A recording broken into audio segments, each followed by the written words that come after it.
Hello everyone, good morning to all of you. Climax Gurukul में आप सभी लोगों का स्वागत है।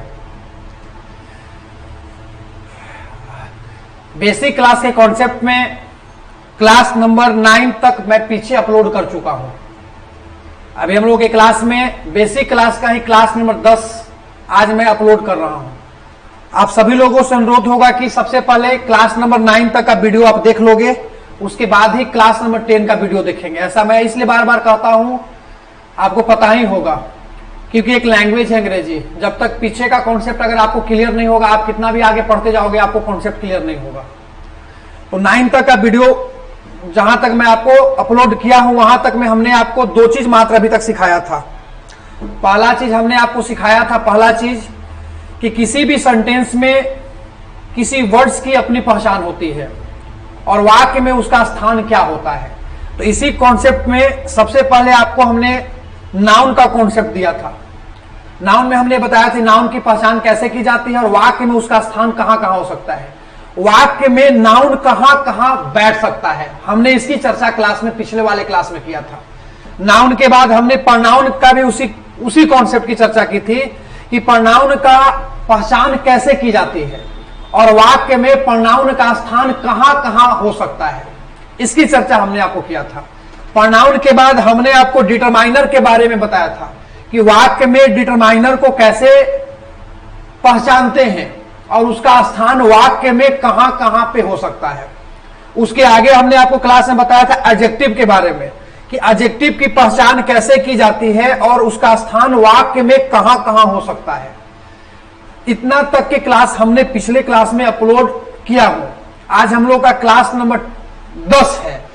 मतलब व्हाट, अब हम वर्ब की चर्चा करने जा रहे हैं। वर्ब की चर्चा, नाउन हो गया, प्रोनाउन हो गया, एडजेक्टिव हो गया और डिटरमाइनर हो गया। अब हम वर्ब की चर्चा आज करेंगे। वर्ब में भी मात्र 2 ही चीज सीखना है। पहला क्या, उसकी पहचान, और दूसरा उसका स्थान। बेसिक वाले क्लास में अभी तक में यही तो हम सीख रहे थे। क्या क्या सीख रहे थे? उसकी स्थान और उसकी पहचान। काहे? क्योंकि इसके बिना अंग्रेजी अधूरा है। अगर अंग्रेजी बोलना है, अंग्रेजी आपको लिखना है, अंग्रेजी को पढ़ना है, अंग्रेजी को समझना है, कॉमन एरर के क्वेश्चन बनाने हैं, सेंटेंस इंप्रूवमेंट के क्वेश्चन बनाने हैं, पैसेज बनाना है, जब तक एक कॉन्सेप्ट क्लियर नहीं होगा आप कितना भी अंग्रेजी में प्रयास कर लो, अंग्रेजी में केवल रटने का काम करोगे, अंग्रेजी कभी आपका नहीं होगा। दैट्स मीन इसी के कॉन्सेप्ट से आगे हम वर्ब की चर्चा करने जा रहे हैं। वर्ब में भी तुरंत हमने बताया 2 चीज, क्या क्या? पहला उसकी पहचान और दूसरा उसका स्थान। वर्ब में हम चर्चा करेंगे ऑक्सिलरी वर्ब और प्रिंसिपल वर्ब के बारे में।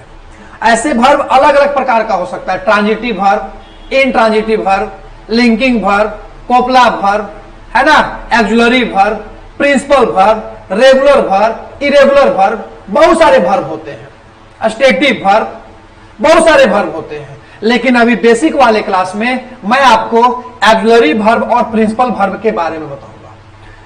सबसे पहला कॉन्सेप्ट है कि ऑक्सिलरी वर्ब होता क्या है। अगर कोई आपसे पूछेगा क्या पढ़ रहे हो, वर्ब, वर्ब में क्या, ऑक्सिलरी वर्ब। ऑक्सिलरी वर्ब क्या होता है, आप उसे डायरेक्टली बताओगे ऑक्सिलरी वर्ब के बारे में। वह वर्ब जो प्रिंसिपल वर्ब के सहायता करने के लिए इस्तेमाल किए जाते हैं, वह वर्ब जो मुख्य क्रिया प्रिंसिपल वर्ब की सहायता करने के लिए इस्तेमाल किया जाता है, उसे ऑक्सिलरी वर्ब कहा जाता है। बस इतने तक। अभी अगर तुमसे कोई पूछेगा ऑक्सिलरी वर्ब क्या है, तो आप उसे बताओगे वह वर्ब जो प्रिंसिपल वर्ब को सहायता करता है। बस आगे हम इसका पूरा डिटेल चर्चा करेंगे। अभी इतना जानना है कि ऑक्सिलरी वर्ब क्या होता है, तो वह वर्ब जो प्रिंसिपल वर्ब को सहायता करने के लिए इस्तेमाल किया जाता है। कहानी खत्म, पहला कॉन्सेप्ट। दूसरा देखोगे, अगर आपसे पूछता है, एक खत्म, अगर आपसे कोई पूछता है प्रिंसिपल वर्ब क्या होता है, आप उसे बताओगे वह वर्ब जो जिसके 5 रूप होते हैं। अगर आपसे कोई पूछेगा प्रिंसिपल वर्ब किसे कहते हैं, तो आप उसे बताओगे वह वर्ब जिसके 5 रूप होते हैं वो प्रिंसिपल वर्ब कहलाता है। बस अभी इतना ही। ऑक्सिलरी वर्ब का मतलब वह वर्ब जो प्रिंसिपल वर्ब को सहायता करने के लिए इस्तेमाल किया जाता है। प्रिंसिपल वर्ब का मतलब वह वर्ब जिसके 5 रूप होते हैं। जैसे देखो, गो, वेंट, गोन, गोइंग, गोच, उसी को प्रिंसिपल वर्ब कहते हैं। ठीक है, मात्र दो चीज हमने आपको बताया, ऑक्सिलरी वर्ब और एक प्रिंसिपल वर्ब। ऑक्सिलरी वर्ब का मतलब वह वर्ब जो प्रिंसिपल वर्ब की सहायता करता है। प्रिंसिपल वर्ब का मतलब वह वर्ब जिसके 5 रूप होते हैं। यहां तक क्लियर? अब आगे की कंटेंट की चर्चा करेंगे। देखो, प्रिंसिपल वर्ब भी हमने आपको बता दिया, अब आगे की कंटेंट की चर्चा करते हैं। हम पुनः रिवर्स होकर यहां पे आएंगे, लेकिन अभी समझो आगे। अब आगे का कॉन्सेप्ट की चर्चा करते हैं। ऑक्सिलरी वर्ब को अब 2 भागों में बांटा गया है। ऑक्सिलरी वर्ब को 2 भागों में बांटा गया है। एक का नाम है ग्रुप ए, जिसे प्राइमरी ऑक्सिलरी वर्ब कहते हैं, और दूसरा का नाम है ग्रुप बी, जिसको मोडाल्स कहते हैं, मोडल्स कहते हैं। ठीक है, ध्यान समझना। ऑक्सिलरी वर्ब को 2 भागों में बांटा गया है। ऑक्सिलरी वर्ब को 2 भागों में बांटा गया है। एक को बोलेंगे ग्रुप ए और दूसरा को बोलेंगे ग्रुप बी। यहां तक कोई दिक्कत? एक को बोलेंगे ग्रुप ए और दूसरा को बोलेंगे ग्रुप बी।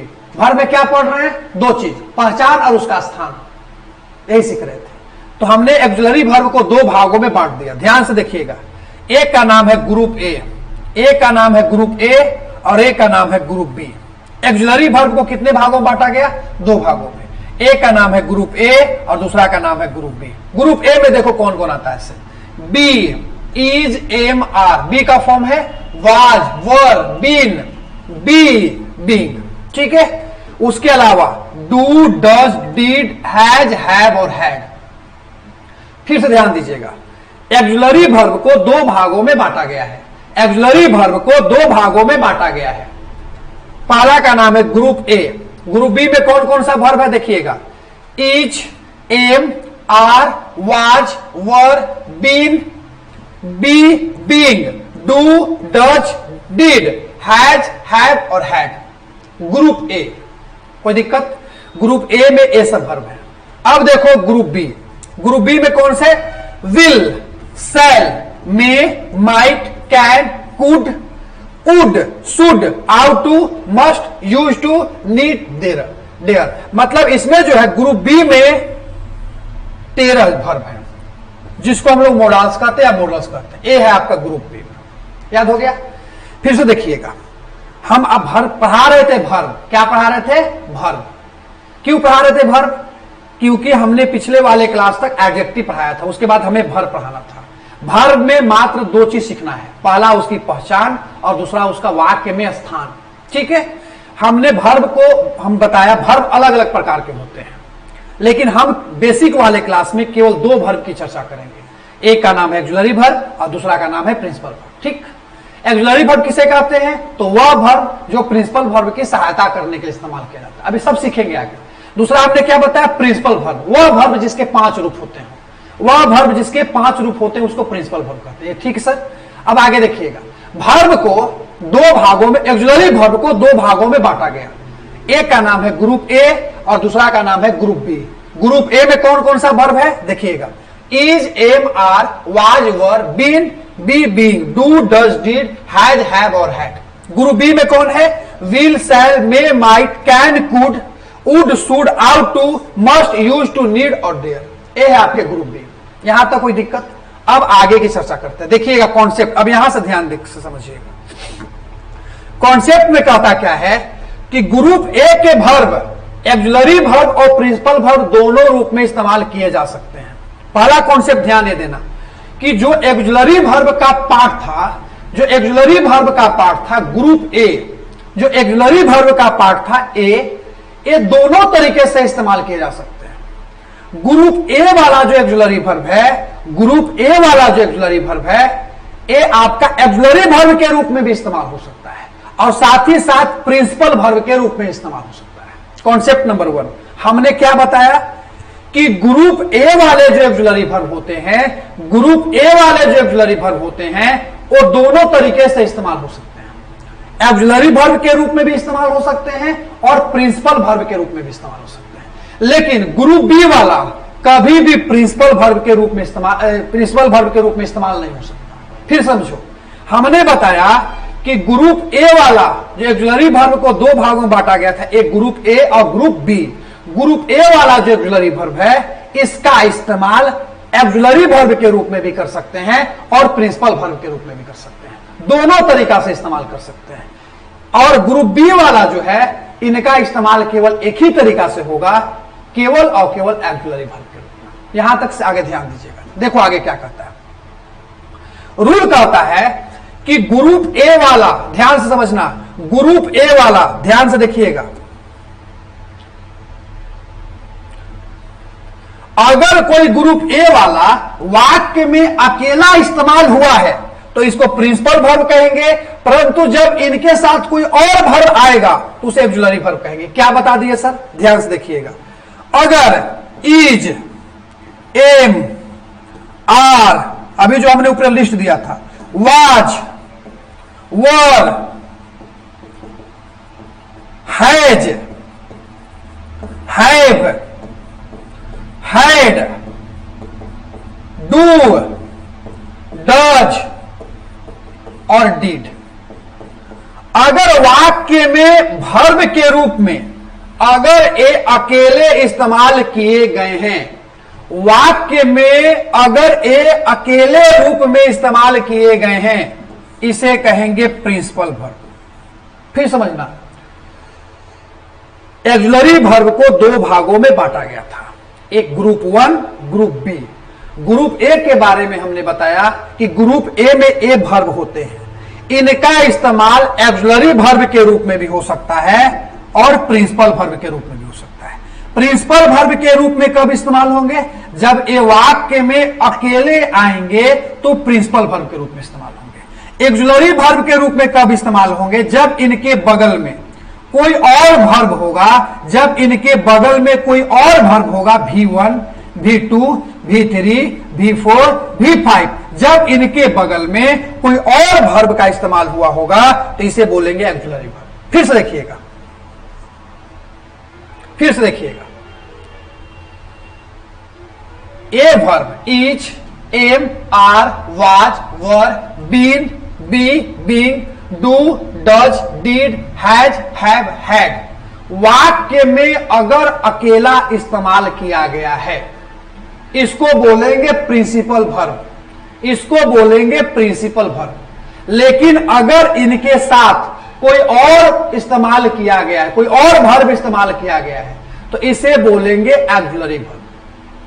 अब हमसे आप एक प्रश्न पूछोगे कि सर एक बात आप बताइए कि अगर आप ग्रुप ए वाले वर्ब को प्रिंसिपल वर्ब कह रहे हो, इसका मतलब प्रिंसिपल वर्ब के कितने रूप होते हैं? 5 रूप होते हैं।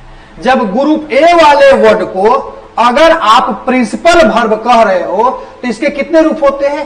5 रूप होते हैं। इसकी चर्चा मैं अब करूंगा, लेकिन उसके पहले थोड़ा सा ध्यान दीजिएगा। जैसे कुछ क्वेश्चंस की चर्चा करते हैं, पहले देखो यहां पर ध्यान से देखना, क्वेश्चन की चर्चा करते हैं। देखो यहां पे ही इज अकेले आया है, इज अकेले आया है, ऑक्सिलरी वर्ब की प्रिंसिपल वर्ब। अगर हमने बोला ग्रुप ए वाला वर्ब अगर वाक्य में अकेला इस्तेमाल किया गया है, ग्रुप ए वाला वर्ब अगर वाक्य में अकेला इस्तेमाल किया गया है, तो इसे हम क्या कहेंगे? Principal verb. इज है प्रिंसिपल वर्ब, ठीक है। दूसरा चीज, इज यहां पर देखो, इज यहां पर भी है, अब इसके बगल में वर्ब का चौथा रूप है। इसके बगल में क्या है? वर्ब का चौथा रूप। तो हमने बोला जब ग्रुप ए वाला अकेला इस्तेमाल होगा तो प्रिंसिपल वर्ब, लेकिन अगर किसी के साथ इस्तेमाल हुआ है, अगर किसी के साथ इस्तेमाल हुआ है तो इसको हम क्या बोलेंगे बताओ? Auxiliary verb. अब अगला देखिएगा, यहां डज के बारे में देखिएगा। डज, डज के बगल में देखो कोई वर्ब है क्या? डज के बगल में कोई वर्ब है क्या? नहीं। तो यहां इसको बोलेंगे कुछ प्रिंसिपल वर्ब। लेकिन यहां के डज के बगल में देखो, इसके बगल में है कम। क्या आया है? कम। तो इस डज को बोलेंगे ऑक्सिलरी वर्ब। आगे चर्चा करेंगे, देखिएगा, आगे चर्चा करते हैं, ध्यान से समझिएगा। वाज के बगल में कोई वर्ब आया है क्या? वाज के बगल में कोई वर्ब आया है क्या? नहीं आया है सर। तो इसको बोलेंगे हम लोग कुछ प्रिंसिपल वर्ब, ठीक है। वाज के बगल में देखो वर्ब का तीसरा रूप आया है, वाज के बगल में वर्ब का तीसरा रूप आया है, इसको बोलेंगे ऑक्सिलरी वर्ब। क्या बोलेंगे? Auxiliary verb. अब देखो यहां पे हैज के बगल में वर्ब का तीसरा रूप है, हैज के बगल में वर्ब का तीसरा रूप है, तो हैज को बोलेंगे ऑक्सिलरी वर्ब। अब बगल वाला वर्ब जो होता है उसको बोलते हैं प्रिंसिपल वर्ब, इसको बोलेंगे प्रिंसिपल वर्ब। अब देखिएगा, आगे देखेंगे, यहां पर हैज है, हैज, यहां पर देखो तो क्या है आपका हैज है, हैज है। इसके साथ कोई वर्ब आया है क्या? नहीं आया है। इस हैज को बोलेंगे प्रिंसिपल वर्ब। अब देखो हैज के बगल में बीन आया है, इसको बोलेंगे क्या हम लोग?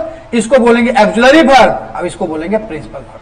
मतलब ए हमने कहा कि ग्रुप ए वाला वर्ड, ग्रुप ए वाला वर्ड अगर वाक्य में अकेला इस्तेमाल किया गया है वो प्रिंसिपल वर्ब होता है, लेकिन अगर किसी के दूसरे वर्ब के साथ इस्तेमाल किया गया है तो उसे ऑक्सिलरी वर्ब कहते हैं। यहां तक कोई दिक्कत? आगे हमसे एक बात तुम पूछोगे, आगे हमसे एक बात पूछोगे कि सर प्रिंसिपल वर्ब की हमने परिभाषा जो बताया था, प्रिंसिपल वर्ब की परिभाषा जो बताया था कि वह वर्ब जिसके 5 रूप होते हैं। इसका मतलब अगर एक प्रिंसिपल वर्ब जब बन रहा है, ध्यान देना, अगर हैज को तुम प्रिंसिपल वर्ब के रूप में इस्तेमाल कर रहे हो, इसका मतलब ये प्रिंसिपल वर्ब जब है तो इसके भी 5 रूप होने चाहिए। बात ये उठता है कि जैसा ग्रुप ए वाला का इस्तेमाल, ग्रुप ए वाला का इस्तेमाल आप प्रिंसिपल वर्ब के रूप में कर रहे हो, ठीक है, और ऑक्सिलरी वर्ब के रूप में भी कर रहे हो। अगर उसका इस्तेमाल ऑक्सिलरी वर्ब के रूप में करोगे तो उसके 5 रूप की आवश्यकता, वो तो केवल प्रिंसिपल वर्ब की सहायता प्रदान करता है।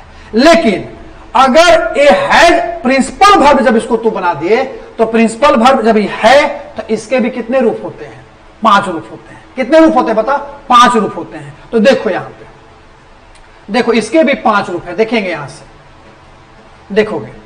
B am are, be am are अगर अकेला इस्तेमाल किया गया है, बी एम आर अगर अकेला इस्तेमाल किया गया है तो बी एम आर वर्ब का पहला रूप होता है। इसका वर्ब का दूसरा रूप देखो क्या क्या होता है। वर्ब का दूसरा रूप होता है वाज या वर। वर्ब का दूसरा रूप क्या होता है? वाज या वर। वर्ब का तीसरा रूप होता है बीन। वर्ब के चौथा रूप होता है बीइंग। और वर्ब का 5वां रूप होता है इज। कब? कब? जब ऑक्सिलरी वर्ब का ग्रुप ए वाला, जब ऑक्सिलरी वर्ब का ग्रुप ए वाला, जब ऑक्सिलरी वर्ब का ग्रुप ए वाला प्रिंसिपल वर्ब के रूप में इस्तेमाल किया जा रहा है तो उस परिस्थिति में प्रिंसिपल वर्ब अगर है तो इसके भी 5 रूप होने चाहिए। तो देखो यहां पर 5 रूप है। बी एम आर वर्ब का पहला रूप है, वाज वर्ब का वर्ब का दूसरा रूप है, बीन वर्ब का तीसरा रूप है, बीइंग वर्ब का चौथा रूप है, अवीज वर्ब का 5वां रूप है। अब ध्यान से देखना, हैव वर्ब का पहला रूप है, हैड वर्ब का दूसरा रूप है, हैड ही वर्ब का तीसरा रूप है, हैविंग वर्ब का चौथा रूप है और वर्ब का 5वां रूप क्या है? हैज। कब? कब? जब एक प्रिंसिपल वर्ब बनेगा तब। ऐसा ऑक्सिलरी वर्ब के रूप में इस्तेमाल होगा तो इसको देखने की कोई आवश्यकता ही नहीं है, क्योंकि ये तो ऑक्सिलरी वर्ब है और ऑक्सिलरी वर्ब के कभी भी 5 रूप नहीं होते। मतलब ये प्रिंसिपल वर्ब है, इसका मतलब इसके 5 रूप होंगे। जब ये अकेला इस्तेमाल हो रहा है तब तो इसके 5 रूप देखो यहां पे, do, did, did, doing, does. Do, did, did, doing, does. या डन नहीं होगा, याद रखना। डू प्रिंसिपल वर्ब के रूप में इस्तेमाल हो रहा है, एक करने वाला का सेंस नहीं दे रहा है। तो यहां do, did, did, doing, does, ये 5 रूप। मतलब आप याद रखना कि ग्रुप ए वाला, ग्रुप ए वाला ऑक्सिलरी वर्ब के रूप में भी इस्तेमाल होता है और प्रिंसिपल वर्ब के रूप में भी इस्तेमाल होता है। ऑक्सिलरी वर्ब के रूप में भी इस्तेमाल होता है और प्रिंसिपल वर्ब के रूप में भी इस्तेमाल होता है। अगर एक ग्रुप ए वाला प्रिंसिपल वर्ब के रूप में अकेले वाक्य में यूज किया गया है तो प्रिंसिपल वर्ब होगा, और जब ये प्रिंसिपल वर्ब होगा तो इसका मतलब ये भी वर्ब के कितने रूप हैं? 5 रूप हैं। यहां पर देखो, जैसे देखो अगर हम सेंटेंस में कहें कि ही इज इल, यहां देखना समझना, ही इज इल अगर कहेंगे तो ही तेरा सब्जेक्ट, ही तेरा सब्जेक्ट, इज तेरा वर्ब। कौन सा वर्ब? Principal verb. अब हम लिंकिंग वर्ब के बारे में भी आएंगे, चर्चा, टेंशन नहीं लेना, 2 मिनट के बाद हम उसकी भी चर्चा करेंगे कि सर कभी आप लिंकिंग वर्ब कह देते हो, कभी प्रिंसिपल वर्ब कह देते हो। अभी जो पढ़ा रहे समझो, इज जो है यहां प्रिंसिपल वर्ब। क्यों? क्योंकि वाक्य में अकेला इस्तेमाल किया गया। इज जो है वाक्य में अकेला इस्तेमाल किया गया, इसलिए यहां पर एक प्रिंसिपल वर्ब है। अब बताओ, जब ये अकेला इस्तेमाल किया गया प्रिंसिपल वर्ब है तो ये भी, इसके भी 5 रूप हैं। तो देखो केवा रूप है? वर्ब का 5वां रूप में। देखो यहां पे वर्ब का केवा रूप में है? देखो वर्ब का 5वां रूप है। तो आप बताओ कि ही इज इल कौन सा टेंस का वाक्य है? तो आप बताओगे कि सब्जेक्ट के साथ वर्ब का पहला रूप या वर्ब का 5वां रूप प्रेजेंट इंडिफिनिट टेंस होता है। तो आप ए जो है एक प्रकार का प्रेजेंट इंडिफिनिट टेंस का वाक्य है। बोलो ऐसा क्यों सर जी?